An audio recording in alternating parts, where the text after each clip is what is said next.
तो गैस्ट्राइटिस जिसमें खाना नहीं पच रहा है, पेट भारी हो रहा है, गैस बन रही है, एसिडिटी रहती है, साथ में एकदम से वजन कम हुआ, आंतों की कमजोरी लगी, आंतों में सूजन थी, शरीर में कमजोरी आई, खाना शरीर में लगना बंद हो गया, इसलिए मल्टीपल डेफिशिएंसीज आ गई।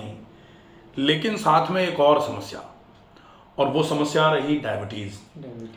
डायबिटीज और इस गैस्ट्राइटिस में, एसिडिटी में थोड़ा कंफ्यूजन हो जाता है कि वेट क्यों कम हो रहा है, क्योंकि डायबिटीज की वजह से भी वेट कम होता है।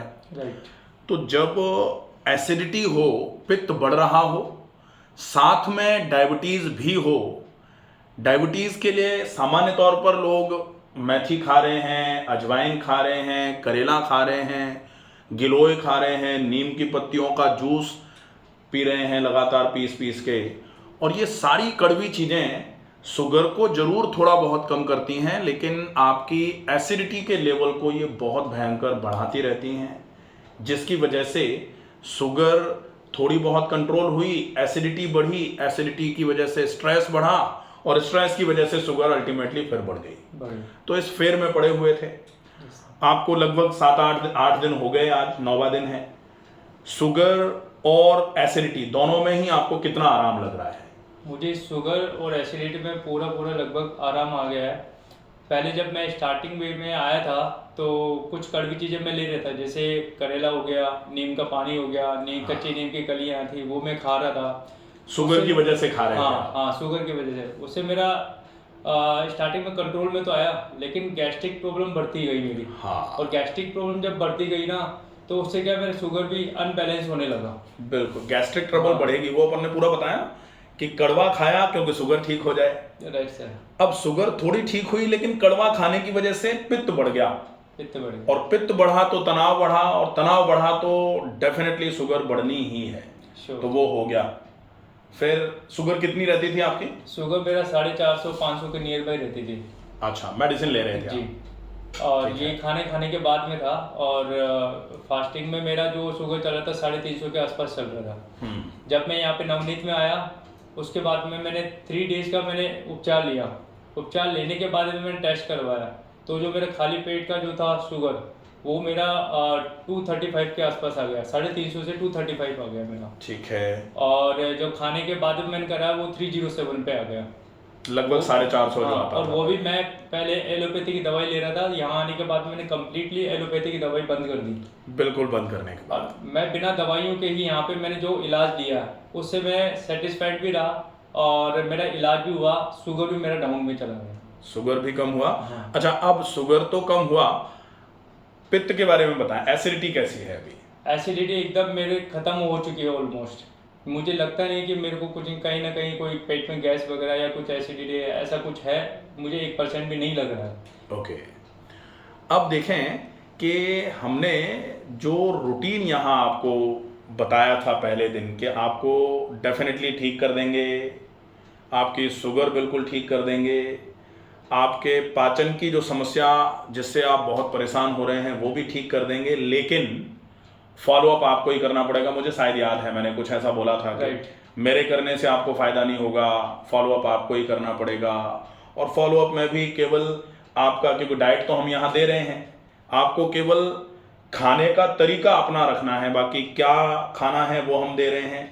कब खाना है वो फिक्स टाइमिंग है, आप देख रहे हैं कि 12 बजे से 1 बजे तक टाइमिंग है लंच की, तो 1 बजे के बाद बंद हो जाता है। 6 से 7 शाम की टाइमिंग है डिनर की, तो 7 बजे बंद ही हो जाता है। कभी कोई लेट होता है तो फ़ोन करके फिर खुलवाना पड़ता है दोबारा, बाय चांस कभी किसी के लिए।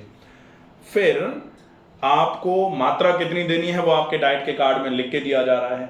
तो 3 चीज़ें तो ये हो गई जो हम कर रहे हैं। आपको क्या करना है? केवल चबा के खाना, खाने के समय बोलना नहीं, खाने के पहले, खाने के तुरंत बाद पानी नहीं पीना, खाते समय आपको हम छाछ देते हैं थोड़ी सी, तो वो ले रहे हैं आप, छाछ या रायता, तो वो आपका अपना है। बाकी 3 चीजें हमने करा दी, ये तो खाने से रिलेटेड हो गया।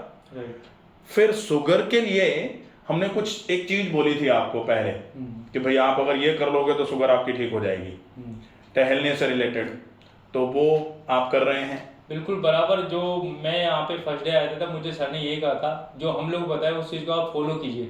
और जैसे कि मैंने इनके अकॉर्डिंग मैंने फॉलो किया तो उसी के अकॉर्डिंग मुझे इसका इलाज का फ़ायदा मिला। बिल्कुल। कितने किलोमीटर टहल रहे हैं अभी अपन एक बार में? मैं एक बार में कम से कम 2 से 2.5 किलोमीटर में टहल रहा हूँ। 2.5 किलोमीटर है। इसको जैसे शुगर तो डेफिनेटली ठीक हो ही गई है, अपने पेट में भी आराम हो गया है, अब इसको किलोमीटर, जैसे अपन चाहेंगे कि अब आपको शुगर की समस्या बिल्कुल निल हो जाए। शुगर आप अभी तो थोड़ा डाइट कंट्रोल है, आपको हम कड़वी चीज़ें भी नहीं दे रहे हैं, एक्सरसाइजेस करा रहे हैं और शुगर कंट्रोल्ड है। अब अपन चाह रहे हैं कि शुगर कंट्रोल नहीं ख़त्म करनी है। ख़त्म और कंट्रोल में अंतर होता है। कंट्रोल का मतलब है आप मीठा नहीं खा रहे, आप थोड़ा खा रहे हैं, तो इससे कंट्रोल है। ख़त्म का मतलब होता है जैसे किसी व्यक्ति को शुगर अभी हुई नहीं है, अब वो खूब मीठा भी खा लेगा तो भी उसकी शुगर बढ़ेगी नहीं, बढ़ेगी भी तो 2 घंटे बाद नॉर्मल हो जाएगी।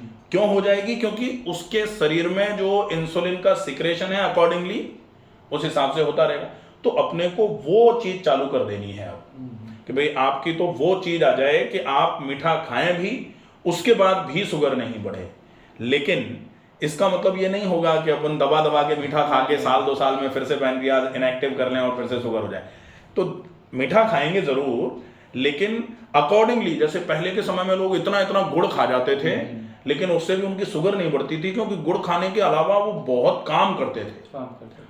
अब अपना काम है नहीं आजकल, सबका लगभग बैठ के या खड़े रह के, टीचर हैं तो खड़े रह के पढ़ा रहे हैं, काम बहुत है, मेंटली इतना काम है कि पहले इतना नहीं था। लेकिन अब शारीरिक श्रम नहीं है बिल्कुल, और श्रम की कमी और व्यायाम करना नहीं है, तो फिर शरीर धीरे धीरे करके अंदर से इनएक्टिव होना चालू हो जाता है। खाना पचेगा ही नहीं, शरीर में लगेगा ही नहीं, जिसकी वजह से वजन भी कम होगा, चिड़चिड़ापन बढ़ता जाएगा, सारी व्यवस्थाएं गड़बड़ हो जाती हैं। तो अब अपने को पूरा रूटीन अगर अच्छे तरीके से फॉलो कर लिया हमने, तो डेफिनेटली इस शुगर को जड़ से ख़त्म किया जा सकता है। जड़ से ख़त्म, मैंने अभी रिसेंट में एक वीडियो बनाया भी है कि शुगर को कंट्रोल नहीं, ख़त्म करने के उपाय, कैसे करके आप इसको जड़ से उखाड़ के ख़त्म कर सकते हो। उसके लिए आपको अपने पैनक्रियाज को ही एक्टिव करना पड़ेगा, और पैनक्रियाज को एक्टिव करने के लिए व्यायाम पर सबसे ज़्यादा फोकस की आवश्यकता है। और व्यायाम में टहलना जो बहुत इजी सा पार्ट है, कोई भी टहल सकता है आराम से। उसके बाद थोड़े आसन करना जो स्पेसिफिकली पैनक्रियाज को एक्टिव करने का काम करते हैं, उन आसनों का अगर हम अभ्यास करेंगे तो डेफिनेटली वो आसन हमारे पैनक्रियाज को एक्टिव करने का काम कर देंगे। पैनक्रियाज को, जैसे मरकट आसन हो गया, जैसे अर्धमर्शेंद्रासन हो गया, वक्रासन हो गया, जैसे आप एक पाद पवन मुक्तासन कर सकते हैं।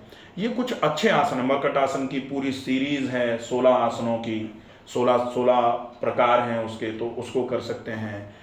इसके लिए हमने एक वीडियो बनाया हुआ है, योगा फॉर डायबिटीज़। उसमें स्पेसिफिक आसन जो पैनक्रियाज को स्टिमुलेट करने का काम करते हैं वो बताए हैं, तो वो कर लेंगे। अब हम देखेंगे कि सवेरे से लेकर शाम तक का रूटीन किस तरीके से प्लान करें हैं कि आपकी एसिडिटी भी कंट्रोल रहे, और चूंकि आपको शुगर है तो शुगर के हिसाब से भी होना चाहिए वो, ठीक है। तो वो हम देखते हैं पूरा रूटीन कैसे करेंगे।